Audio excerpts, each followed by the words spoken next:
Indrajit study point में आप सभी का स्वागत है। हम पढ़ रहे हैं एनसीईआरटी क्लास 12 अध्याय 10 उपनिवेशवाद और देहात भाग 3।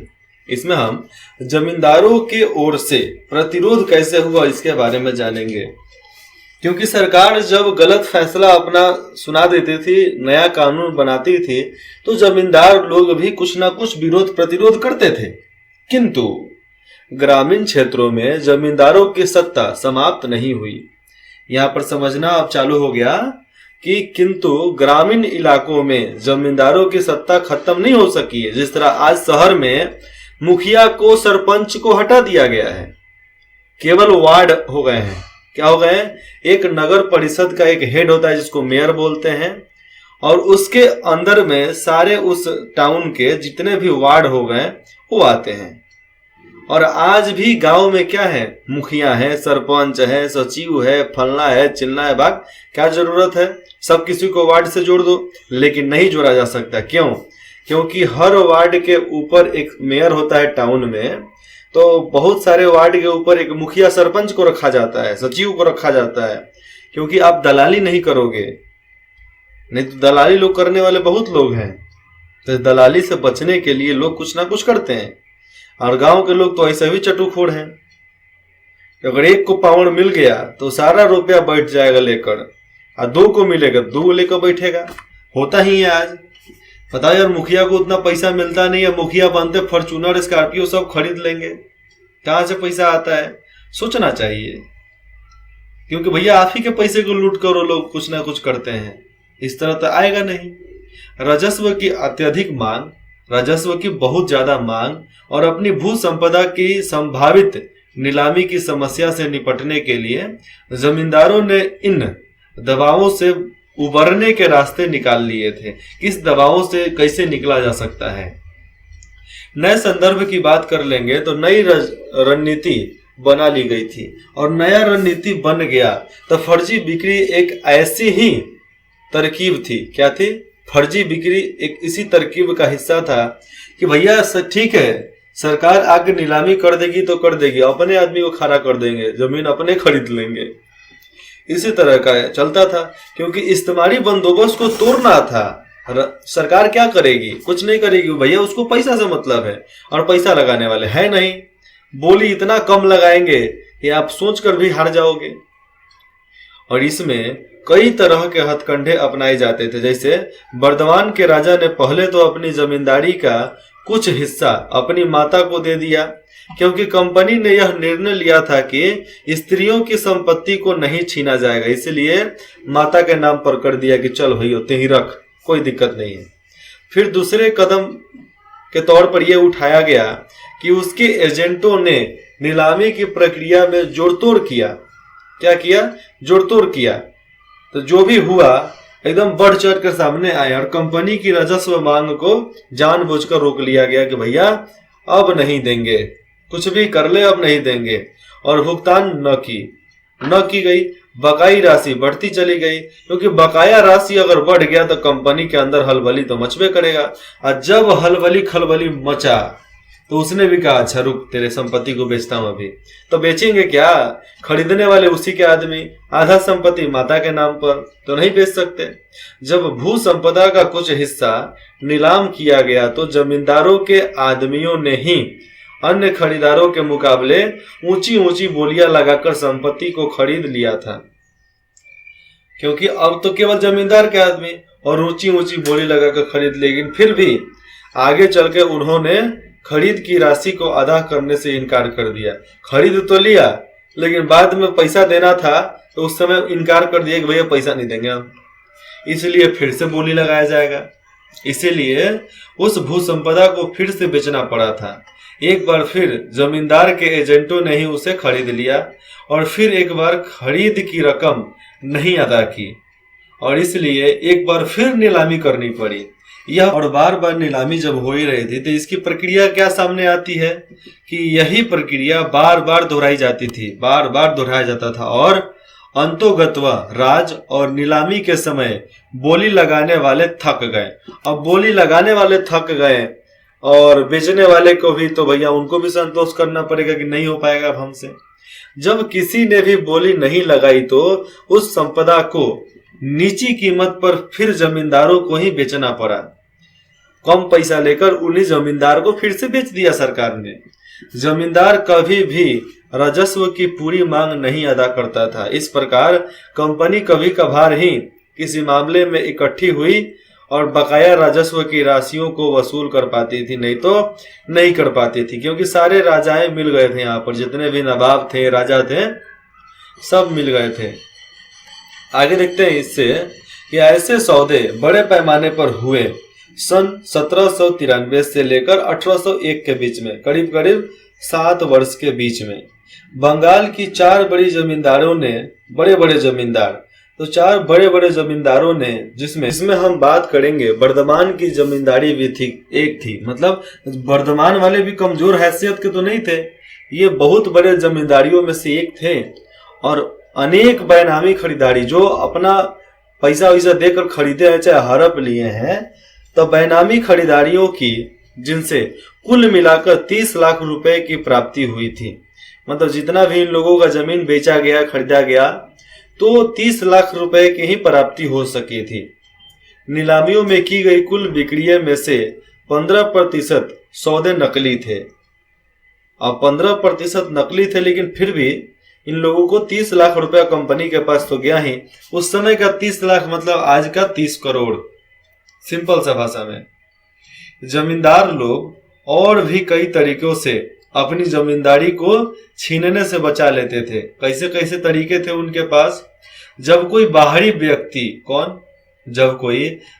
व्यक्ति नीलामी में कोई जमीन खरीद ले, चाहे खरीद लेते थे, तो उन्हें हर मामले में उसका कब्जा नहीं मिल पाता था और हर क्षेत्र में कब्जा वो कर ही नहीं पाते थे। कभी कभी तो पुराने जमींदार के लठियाल, मतलब जितने भी उनके सिपाही थे, नए खरीदार के लोगों को मार पीट कर भगा दिया करते थे। और कभी कभी तो ऐसा भी होता था कि पुराने रैयत, बाहरी लोगों को, पुराने रैयत मतलब पुराने गांव के लोग, पुराने किसान, तो बाहरी लोगों को यानी नए खरीदार के लोगों को जमीन में घुसने ही नहीं देते थे। आप खरीद लिए लेकिन आपको जमीन में घुसने ही नहीं देंगे पुराने रैयत। बताओ, जहां के रैयत किसी को घुसने नहीं देंगे तो आगे जमीन आपका कैसे खरीदेगा? नहीं खरीद पाएगा ना। तो वे अपने आप को पुराने जमींदार से जुड़ा हुआ महसूस करते थे और उसी के प्रति वफादार बने रहते थे और यह मानते थे कि पुराना जमींदार ही उनका अन्नदाता है और वे उनकी प्रजा हैं। उसके अलावा ये लोग कुछ दूसरा चाहते नहीं थे। जमींदारी की बिक्री, जितने भी जमीन हो गए, जमींदारी की बिक्री से उनके यहाँ पर समझना तदामत्य और गौरव, उनके जो सांस्कृतिक लगाव है उनसे, जो आत्मिक लगाव है और गौरव को धक्का पहुंच जाता था अगर बिक्री होता था तो। आत्मसम्मान समझ सकते हो एक भाषा में, कि आत्मसम्मान पर ठेस पहुंचाना। क्योंकि भैया जमींदार को देंगे ठीक है, लेकिन हम विदेशी सरकार को क्यों दे, वो हमारा लगता क्या है, बात यहाँ पर थी। इसलिए जमींदार आसानी से विस्थापित नहीं किए जा सकते थे, क्योंकि लोग उनके साथ थे। और जब तक लोग साथ हो, किसी की औकात है क्या किसी को हटा देने का? खाए पिए उतना। 19वीं शताब्दी के शुरुआती दौर में कीमतों में मंदी की स्थिति समाप्त हो गई। अब मंदी खत्म। इसलिए जो जमींदार 1790 के दशक की तकलीफों को झेलने में सफल हो गए, जो जमींदार 1790 का तकलीफ झेल गए, पास हो गए, उन्होंने अपनी सत्ता को सुदृढ़ बना लिया, मतलब बहुत मजबूत बना लिया। संकल्प ले लिया कि भैया इसको डूबने नहीं देंगे, सौगंध मुझे इस मिट्टी की, ये अपना राज्य नहीं डूबने देंगे। ऐसा वो लोग खाया और आज भी इनकी जमींदारियां वैसा ही के वैसा ही है। लेकिन उनके बेटे, उनके और भी जितने भी सामने वंशज हुए, वो बेचकर खा गए, नहीं तो कुछ मर गए, कुछ बर्बाद कर दिए, कुछ जुएबाजी में हार गए, इसलिए सब खत्म हो गया।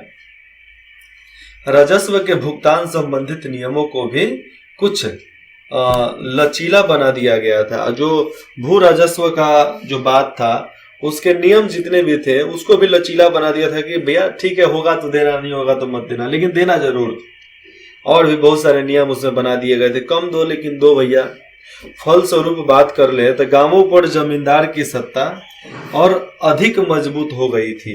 गांव में जमींदारों की सत्ता जो थी बहुत ज्यादा मजबूत हो गई थी, लेकिन आगे चलकर 1930 के दशक की घोर मंदी की हालात में अंततः जमींदारों का भट्ठा बैठ गया। बहुत सारे जमींदार बर्बाद हो गए और जोतदारों ने देहात में अपने पांव मजबूत कर लिए। अब देहात वाले जितने भी थे जमीन पर कब्जा, बेटा अब देखते हैं तेरे कौन बजाता है, और उनके जमीन पर कब्जा, और राजा कमजोर। अब राजा कमजोर तो करेगा का भैया, इतना मंदी, उनका तो भट्ठा बैठ गया था। और ऊपर से देश में नया कानून लागू, देश आजाद।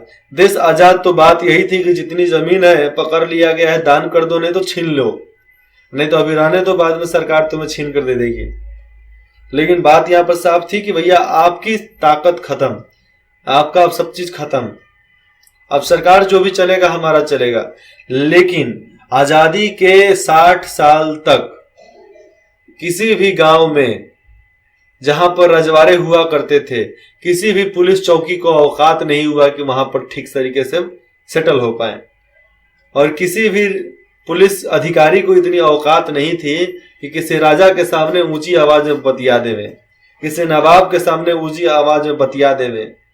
तुरंत हाई कमांड को ऑर्डर करेगा, भैया तुम्हारी पुलिस को इतनी हिम्मत, हमसे जवान लड़ाएगी। एग्जाम्पल नहीं याद है तो आप सूर्यवंशी देख लो, सूर्यवंशम अमिताभ बच्चन का है, जो देख सकते हो जाकर थाना में किस तरह गरज कर आते हैं।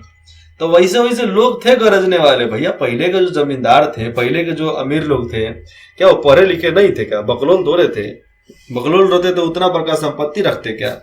अरे महारत हासिल था उनको पढ़ाई में, वो लोग 10वीं तक पढ़ते थे, सब जान जाते थे। हम 10वीं तक पढ़ते हैं, कुछ नहीं जान पाते हैं। काहे कि हमारा शिक्षा व्यवस्था घटिया कर दिया गया है, और पहले का शिक्षा व्यवस्था बहुत बढ़िया था।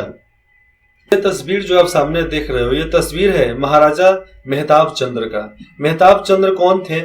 जब इस्तेमारी बंदोबस्त लागू हुआ 1700 कितना में, 1793 में, 1790-93 करीब में लागू हो चुका था। तो उस समय तब तेजचंद्र, उस समय तक वहां पर तेजचंद्र वर्धमान के राजा थे, और उसके बाद मेहताब चंद्र के शासन में वर्धमान की जमींदारी काफी फली फूली। मेहताब चंद्र ने स्थानों की विद्रोह, जितना भी वहां पर स्थान था, उस स्थानों का विद्रोह और 1857 के विद्रोह के दौरान अंग्रेजी हुकूमत का साथ दिया था। तो ये अंग्रेजी हुकूमत का साथ दिया, अरे गद्दार था रे भैया देश के लिए। जो अंग्रेजों का साथ दे दिया गद्दार था हमारे लिए, ये गद्दार है, काम इतना समझ लो गद्दार है। तभी तो जाकर अंग्रेजों की हुकूमत का साथ दिया, नहीं तो हिंदुस्तानियों का साथ देता। यहाँ पर 5वीं रिपोर्ट की हम बात कर देते हैं। तो हम जिन परिवर्तनों पर चर्चा कर रहे हैं उनमें से बहुत से परिवर्तनों का विस्तार विवरण, यहाँ पर विस्तृत विवरण एक रिपोर्ट में दिया गया है, जो सन 1813 में ब्रिटिश संसद में पेश किए गए थे। और यह उन रिपोर्टों में से 5वीं रिपोर्ट थी जो भारत में ईस्ट इंडिया कंपनी के प्रशासन तथा क्रियाकलापों के विषय में तैयार की गई थी। अक्सर बात कर लिया जाए तो 15वीं रिपोर्ट के नाम से उल्लिखित यह रिपोर्ट जो है 1002 पृष्ठों में थी। मतलब 1002 पृष्ठ कम नहीं होता है, तो 1002 पृष्ठों में इनकी रिपोर्ट थी, 5वीं रिपोर्ट। और इसके 800 से अधिक पृष्ठ परिशिष्टों के थे। किसके थे? परिशिष्टों के थे, जिनमें जमींदारों और रैयतों की अर्जियां लगी हुई थी। समझ लो कि 1002 में 800 केवल पृष्ठ जो थे परिशिष्टों, मतलब केवल जमींदारों की और रैयतों की अर्जी थी, विभिन्न जिलों के, अलग अलग जिलों के।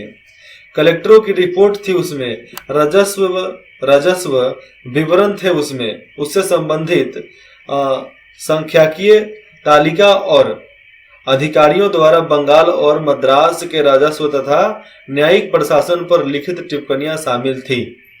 तो 800 पेज में यही सब लिखा हुआ था। लेकिन केवल 800 पेज में तो इतना समझ लेते हैं, लेकिन बाकी सब में विभिन्न जिलों के कलेक्टरों का रिपोर्ट, राजस्व वितरण का रिपोर्ट, चाहे राजस्व यहाँ पर विवरण दिया गया था, विवरणों का रिपोर्ट, संख्या की तालिका, अधिकारों का रिकॉर्ड, अधिकारियों का रिकॉर्ड, मद्रास में कितना राजस्व निकला उसका, न्यायिक प्रशासन कैसा था, कितना खर्चा हुआ, उस सब का रिपोर्ट उसमें तैयार किया गया था। बेनामी का अर्थ क्या होता है? गुमनाम। तो जो राजा बेनामी जमीन लिखवा लेते थे तो गुमनाम जमीन को अपना बना लेते थे, सीधा बात है। लेकिन आज बेनामी को बैनामा कर दिया गया है। तो आज आप जमीन खरीदोगे तो बोला जाता है बैनामा करवा लो, मतलब अपने नाम पर करवा लो। अपने नाम पर करवाने से मतलब क्या है कि जमीन आज से आपका। अरे भैया, मरोगे तो भी जमीन आपका नहीं होता है, जिंदा रहोगे तो तुम्हारा कैसे हो जाएगा? लेकिन सरकारी आंकड़ा के अनुसार ये जमीन आपका, बस। हिंदी तथा कुछ अन्य भारतीय भाषाओं में इस शब्द का प्रयोग ऐसे सौदे के लिए किया जाता था जो किसी फर्जी या अपेक्षाकृत महत्वहीन व्यक्ति के नाम से किया जाता है और उनमें असली फायदा पाने वाले व्यक्ति का नाम नहीं दिया जाता है। समझना यहाँ पर फिर से, हिंदी तथा अन्य भारतीय भाषाओं में इस शब्द का प्रयोग ऐसे सौदे के लिए किया जाता है जो किसी फर्जी या अपेक्षाकृत महत्वहीन व्यक्ति के नाम से किया जाता हो और उनमें असली फायदे पाने वाले व्यक्ति का नाम नहीं होता था, इसलिए तो बेनामी संपत्ति था वो। उसके बाद लठियाल देख लो, यह शाब्दिक अर्थ है, मतलब इसका शाब्दिक अर्थ क्या होगा कि वह व्यक्ति जिसके पास लाठी या डंडा हो। ये जमींदार के लठैत यानी डंडेबाज पक्षधर हुआ करते थे, मतलब उनके चाटुकार गुलाम चाहे उनके सिपाही हुआ करते थे। यहाँ पर पक्षधर तो नहीं बोलेंगे, पक्षधर का भी मतलब होता है कि उनके पक्ष में बोल लेना, उनके पक्ष में करना। ये आप महल देख सकते हो, इसके बारे में मैं अभी आपको बताता हूँ, जरूर बताऊंगा। पहले आपको मैं इनके बारे में तो खत्म कर दिया जाए। ये देखो, अब कंपनी की बात कर लेते हैं। तो कंपनी ने 1760 के दशक के मध्य में जब से बंगाल में अपने आप को स्थापित किया, कब? 1760 में। तभी से इंग्लैंड में उसके क्रियाकलापों पर बारीकी से नजर रखी जाने लगी थी कि भैया कैसे कैसे क्या हो रहा है, और उन पर चर्चा भी की जाती थी। अब ब्रिटेन की बात कर लें तो ब्रिटेन में बहुत से ऐसे समूह थे जो भारत तथा चीन के साथ व्यापार पर ईस्ट इंडिया कंपनी के एकाधिकार का विरोध करते थे कि भारत और चीन पर केवल ईस्ट इंडिया कंपनी का भी अधिकार नहीं होना चाहिए। वे चाहते थे कि उस शाही फरमान को रद्द कर दिया जाए जिसमें केवल ईस्ट इंडिया कंपनी का ही नाम हो, जिसके तहत इस कंपनी को यह एकाधिकार दिया गया है, उस फरमान को रद्द करो। ऐसे निजी व्यापारियों की संख्या बढ़ती जा रही थी जो भारत के साथ होने वाले व्यापार में हिस्सा लेना चाहते थे कि भैया हम भी भारत के साथ व्यापार में हिस्सा लेंगे कि भैया मेरा कभी काम चले। और ब्रिटेन ने उद्योगपति ब्रिटिश विनिर्माताओं के लिए भारत का बाजार खुलवाने के लिए उत्सुक थे कि भैया ब्रिटिश के जितने भी लोग हैं उद्योगपति हैं उनके लिए भारत का बाजार खोल दिया जाए, नो रोक टोक नो रोक फाक। कई राजनीतिक समूहों का तो यह भी कहना था कि बंगाल पर मिली विजय का लाभ केवल ईस्ट इंडिया कंपनी को ही मिल रहा है, संपूर्ण ब्रिटिश राष्ट्र को नहीं मिल रहा है। इसलिए जरूरत है कि ईस्ट इंडिया कंपनी का एकाधिकार खत्म किया जाए। कंपनी के कुशासन और व्यवस्थित प्रशासन के विषय में प्राप्त सूचना पर ब्रिटेन में गर्मा गर्म बहस छिड़ गई थी, बहुत ज्यादा बहस वहां पर चलने लगी थी। और कंपनी के अधिकारियों के लोग चाहे यहाँ पर कंपनी के अधिकारियों के लाभों, लालच और भ्रष्टाचार की घटनाओं को ब्रिटेन के समाचार पत्रों में व्यापक रूप से उछाला गया था। ब्रिटिश संसद ने भारत में कंपनी के शासन को विनियमित और नियंत्रित करने के लिए 18वीं शताब्दी के अंतिम दशकों में अनेक अधिनियम पारित किया गया था। कंपनी को बाध्य किया गया था कि वह भारत के प्रशासन के विषय में नियमित रूप से अपनी रिपोर्ट भेजा करे कि भारत में कैसा कैसा प्रशासन चल रहा है, रिपोर्ट भेजो भैया मेरे को। और कंपनी के कामकाज की जांच करने के लिए कई समितियां नियुक्त की गई और उसको भारत भेजा जाता था कि भारत में जाओ भैया, जाकर छानबीन कर लो, छानबीन करके रिपोर्ट भेजो कि वहां पर कैसा बंदोबस्त चल रहा है, ईस्ट इंडिया कंपनी कैसा काम कर रहा है। ये सब आप यहाँ से डिटेल्स निकालो, सब रिसर्च करो, रिसर्च करके भेजो ब्रिटिश में। कहाँ भेजो? ब्रिटिश मतलब ब्रिटेन में भेजो, ब्रिटिश गवर्नमेंट को भेजो। ये आप जो जर्जर महल देख रहे हो, इतना पुराना महल तो दिख रहा है, लेकिन इसको नया बनाया जा सकता है। तो ये आप चित्र यहाँ पर देख सकते हो 10.7। इसमें बताया गया है कि अंडुल राजमहल इसका नाम है। तो ऐसे राजमहल एक युगांत को दर्शाने वाले, मतलब एक युग को दर्शाने वाले सबूत हैं। जमींदारों के रहन सहन के पतनोमुखी भव्यशाली वैभवशाली जीवन शैली पर बनी। तो मतलब जितने भी जमींदार थे, तो जमींदारों की रहन सहन और उनके वैभवशाली जीवन को दर्शाने के लिए सत्यजीत राय की प्रसिद्ध फिल्म जलसाघर, तो जलसाघर की शूटिंग इसी अंडुल राजमहल में हुई थी। तो जलसाघर फिल्म जो नहीं देखा है वो देखो, क्योंकि जरूरत है, क्योंकि उसमें आपको ये महल बहुत सजा हुआ दिखेगा। और जो 5वीं रिपोर्ट थी, तो 5वीं रिपोर्ट एक ऐसे ही रिपोर्ट है जो एक प्रवर समिति द्वारा तैयार की गई थी, मतलब बहुत पढ़े लिखे लोगों के द्वारा तैयार किया गया था। यह रिपोर्ट जो था भारत में ईस्ट इंडिया कंपनी के शासन के स्वरूप पर ब्रिटिश संसद में गंभीर वाद विवाद का आधार बना कि भैया भारत में ऐसा ऐसा हो रहा है। तो इस पर खूब बढ़िया से बहस वो लोग करते थे।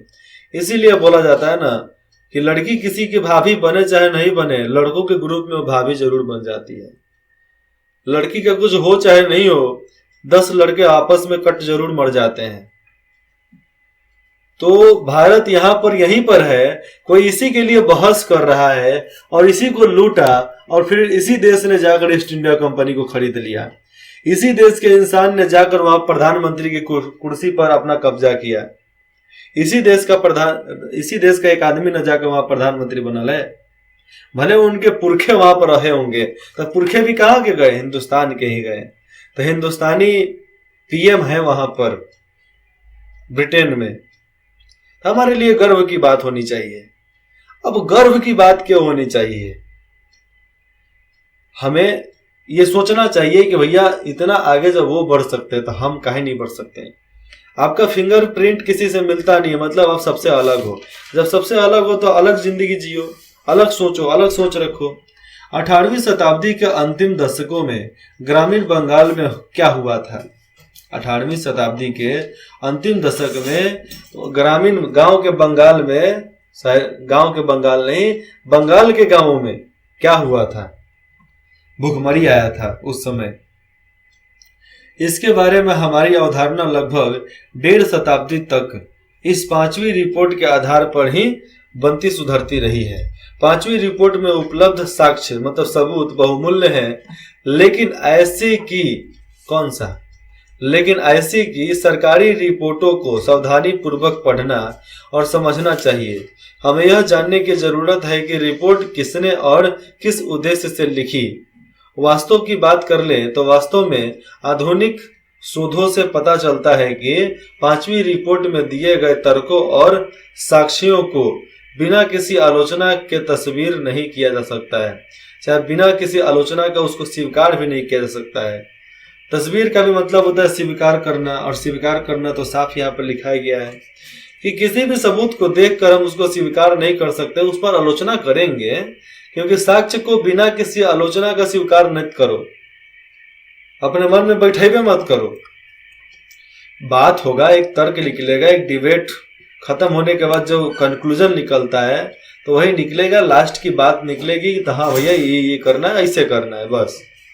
शोधकर्ताओं ने ग्रामीण बंगाल में औपनिवेशिक शासन के बारे में लिखने के लिए बंगाल के अनेक जमींदारों के अभिलेखागारों तथा जिलों के स्थानीय अभिलेखों की सावधानी पूर्वक जांच की कि भैया कैसे कैसे क्या उनकी जिंदगी थी। और उनसे पता चलता है कि 5वीं रिपोर्ट लिखने वाले कंपनी के कुप्रशासन की आलोचना करने पर तुले हुए थे। क्या इसलिए 5वीं रिपोर्ट में परंपरागत जमींदारी सत्ता के पतन का वर्णन अतिरंजित है लिखा गया है, और जिस पैमाने पर जमींदार लोग अपनी जमीनों, चाहे जो भी उनकी संपत्ति हो, खोते जा रहे थे, उसके बारे में भी बढ़ा चढ़ा कर यहाँ पर लिखा गया। जैसा कि हमने देखा है कि जब जमींदारियां नीलाम की जाती थी तब भी जमींदार नए नए हथकंडे अपनाकर अपनी जमीनों को बचा लेते थे और बहुत कम मामलों में विस्थापित हो पाते थे, चाहे होते थे। मैं इसको आराम से आपको बताता हूँ। सीधी सी बात है किसी भी बात का आलोचना जब तक नहीं हो स्वीकार मत करना। और जो परंपरागत जमींदारी थी उसके बारे में भी रिपोर्ट तैयार की गई थी, जिसके ऊपर जो नहीं जानते वो बहस करते थे। हमारे स्कूल में एक बार पापा को बुलाया गया था हमारे मार्कशीट दिखाने के लिए, 3 नंबर 2 नंबर 4 नंबर 5 नंबर आ गया था। तो पापा बोले ठीक है, मास्टर जी बोले ठीक है, लेकिन वहां पे एक गार्जियन बैठा था जो मेरे बारे में घंटा भी नहीं जानता, मेरा नाम भी ठीक से नहीं जानता था। मेरे बारे में भी तो छोड़ दो यार, मेरा नाम पूरा नहीं जानता था। हर्षवर्धन के जगह पर हर्ष बोलने वाला वो हमको सुनाकर चला गया कि ऐसे ऐसे करना चाहिए, ये करना चाहिए, वो करना चाहिए। तो भैया उन लोगों से क्या मुंह लगाना, क्या बात करना, शांति से उनको बोलने दो, क्योंकि मूर्खों से लड़ा नहीं जाता, उनको जिताया जाता है। इसीलिए जो ब्रिटेन में जितने भी बहस होते थे वो सब तो पहले पहले मूर्ख, क्योंकि बोलते थे ना कि हम भारत को देकर गए हैं। अरे घंटा नहीं देकर गए हो भैया, हमारे पास जितनी संपत्ति थी ना, हम चाहते तो पूरे ब्रिटेन को खरीद सकते थे, जमीन सहित बिल्डिंग सहित खरीद सकते थे। आज विक्टोरिया रानी का उतना बड़का महल है, उनके बाप बना के गए का, हमरे लोग के पैसा से न बनल है कि आसमान से देवता लोग आए बना कर गए हैं। हमारी पूंजी को लूट लूट कर वो लोग अमीर हुए हैं, बिल्डिंग बनाए, सब चीज हुआ, और आज हम ही को उल्टा सीधा बोलेंगे। आज जमाना है कि ब्रिटेन के लोग भी सनातन धर्म को अपना रहे हैं। आज ये जमाना आ गया कि ब्रिटेन के लोग भी भारत आकर काम कर रहे हैं। आज वो जमाना है कि ब्रिटेन के लोग भी हिंदी बोलना चाहते हैं। आज वो जमाना है कि ब्रिटेन के लोग भी सनातनी कपड़ा पहनना चालू कर दिए हैं, हिंदुस्तानी परंपरा को अपनाना लगे हैं, हिंदुस्तानी धरोहर को अपनाने लगे हैं। टूरिस्ट वीजा लेकर टूरिस्ट बनकर आते हैं, घूमते हैं, पूरा यहाँ की साड़ी कुर्ता पैजामा धोती सब पहनने लगे हैं, चूड़ी जूड़ा किल्फ सब लगाने लगे हैं। क्यों? परिवर्तन। नहीं तो कहाँ जींस टी शर्ट पहनने वाला आदमी कि इतना अंदर परिवर्तन हो सकता है? सादगी। रामायण महाभारत गीता पुराण ये सब पढ़ते पढ़ते उन लोगों के अंदर में सादगी आई है, और जब सादगी आएगा तो न बदले गए हैं, तब न बदले हैं जी। तो जमींदारों को एक जगह से दूसरे जगह पर हटा देना इतना भी आसान नहीं था इन लोगों के लिए। बार बार उसी जमीन की नीलामी करवाते थे। नीलामी बचाने के लिए जमींदारों ने भी बहुत हथकंडे अपना लिए थे। तो अपने ही आदमी खड़ा कर देते थे, अपने एजेंट को भेज देंगे, नौकरों को भेज देंगे। अगर दूसरा बाहरी खरीदने आता है उस पर लाठी चार्ज करवा देंगे, भैया तू कैसे आ गया मेरे इलाके में। और जो खरीद लेता था उसको भी गांव के किसान लोग जमीन में घुसने नहीं देते थे। क्यों? क्योंकि वो जानते थे कि हमारा जमींदार ही हमारा राजा है, बस तुम भैया बेच दे, मेरे जमींदार से बेच दे, काम को तुम फ्री में बेच कर चले जाओ। तो इस तरह का नियम यहाँ पर लागू होते थे। तो जिसके बारे में जो नहीं जानता फिर भी उसके बारे में बात करते थे। तो अंग्रेजों के लिए किसी जमींदार को हटाकर उखाड़ कर फेंक देना इतना भी आसान नहीं था। 5वीं रिपोर्ट से उद्धृत, अब 5वीं रिपोर्ट की बात यहाँ पर कर लेते हैं। तो 5वीं रिपोर्ट के बारे में ये पढ़ना ना हमारे लिए सही है ना आपके लिए सही है, क्योंकि ये केवल रिपोर्ट में दिया गया है तर्क। चलिए तर्क मैं बता देता हूं। तो जमींदारों की हालत, जमीनों की नीलामी के बारे में से 5वीं रिपोर्ट में कहा गया है। कैसे? जमींदारों के बारे में 5वीं रिपोर्टों में लिखा गया है। राजस्व समय पर नहीं वसूल किया जा सकता था और काफी हद तक जमीनें समय समय पर नीलामी पर बेचने के लिए रखी जाती थी। स्थानीय वर्षों की बात कर लें तो 1203 की बात करते हैं। तो 1203 तद अनुसार देखा जाए तो सन 1796 से 97 में बिक्री करने के लिए विज्ञापित जमीन की निर्धारित राशि तय किया गया था कि 28,70,61 सिक्का रुपया। ठीक है भैया, इतना बेच दिया जाएगा। और वाक्सों में बात किया जाए सही सही तो 17,90,000 इतना रुपए में बेची गई थी। तो दाम केवल आधा, और 14,18,756 रुपया बाकी रह गया था। किसके राशि में? इतना रुपए राशि जुम्मा के लिए जुम्मा में प्राप्त हुआ था। स्थानीय संवत मतलब क्या होता है? स्थानीय संवत 1204 की बात करते हैं। तद अनुसार सन 1796 से 98 में 26,66,191 सिक्का रुपए के लिए जमीन विज्ञापित किया गया कि इतना में बेचा जाएगा। लेकिन 22,74,076 सिक्का रुपए की जमीन बेची गई थी, उसमें भी इतना रुपया बच गया था। अब क्रिया राशि देखना, 21,47,580 सिक्का रुपया थी, लेकिन नहीं बेच पाया लोग उतना में। बाकी दरों में कुछ लोग देश के बहुत पुराने परिवारों में से थे जो बाकी लगा लेते थे, और नदियां, राजशाही, बिलासपुर, सभी बंगाल के जिले आदि के राजा साल दर साल इसकी जागीर हो, चाहे उनकी जागीर हो, किसी की भी जागीर हो, तो जागीरों के टूटते जाने से, जमीन जब टूटते जाता था तो उनकी हालात बिगड़ गई। उन्हें गरीबी और बर्बादी का सामना करना पड़ा, और कुछ मामलों में तो सार्वजनिक निर्धारण की राशि को यथासंभव यहाँ पर बनाए रखने के लिए राजस्व अधिकारियों को भी काफी कठिनाइयां उठानी पड़ी कि भैया अब हम कैसे सब चीज ले सकते हैं। जब गरीबी आ गई, सारे जमींदार बर्बाद हो गए, पूरा भूखमरी हो गया, अकाल पड़ गया, उस समय कोई जाता था तो उसका कपड़ा तक लोग नोच कर फाड़ कर फेंक देता था, खा जाता था उसको पकाकर भूंज कर।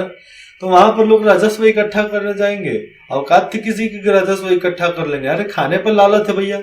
अभी कोरोना काल में हमारे गांव में बाढ़ आ चुका था। गांव का नाम है मेरा चांदकुदरिया, मसरक क्षेत्र में पड़ता है।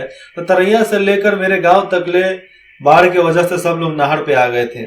तो हमारे ही क्षेत्र के कोई मुखिया, सरपंच और विधायक लोग गए थे किस बात के लिए, वहां पर मास्क और सैनिटाइजर बांटने, और कोरोना का पीरियड था। अब बताओ यार, जहां पर चारों तरफ पानी ही पानी, खाने पर लालच, खाने के लिए एक सामान नहीं है, अन्न नहीं है, पशुओं को देख रेख करना है, तो उस समय आपको जरूरत है कि उसको खाना पीना, रहने के लिए तिरपाल वगैरह, बाथरूम बनवाओ, कलहलवा दो। लेकिन नहीं भैया, यहाँ पर बात देखो कैसे बदल जाती है। बात यहाँ पर साफ हो गई कि ये लोग कुछ अलग करने चले गए, मास्क और सैनिटाइजर बांटने चले गए। वहां के लोग जो कूटे ना, ऐसा कूटे कि हाथ पैर तोड़ दिए, कपाड़ फाड़ दिए, कितने लोगों को हॉस्पिटलाइज करवा दिए। साला यहाँ पर भूख से मारे जान निकला जा रहा है, ससुरा सैनिटाइजर बांटने आ रहा है, भाग यहाँ से। तो ऐसे ऐसे लोग गाली दिए, बहुत खराब खराब गाली दिए, मारे पीटे कूटे, एकदम भगाई दिए उनको, तुम्हारी जरूरत नहीं है। और ये खबर अखबार में भी पढ़ने को मिलता था। जरूरत के जगह पे उस सामान को बांटो जिसकी जरूरत है, ऐसा नहीं कि फालतू का फोकट का जो मिलता है वही बांटने चले जाओ। अरबों खरबों की संपत्ति आई थी गरीबों को बांटने के लिए, सब सांसद विधायक लोग मिलकर खा गए। अब वो बीमार नहीं होंगे, दवाई नहीं खाएंगे, तो भैया कैसे काम चलेगा। अरे तुम तो इतना रुपया खा चुका है, अब डॉक्टर को तो पैसा दे, सिंपल सी बात है। तो भगवान भी देखता है, तुम जैसा करोगे वैसा तुम्हारे साथ करेंगे। तुम भाग नहीं जा सकते, भाग के जाओगे कहाँ, किधर कूद कूद के जाओगे।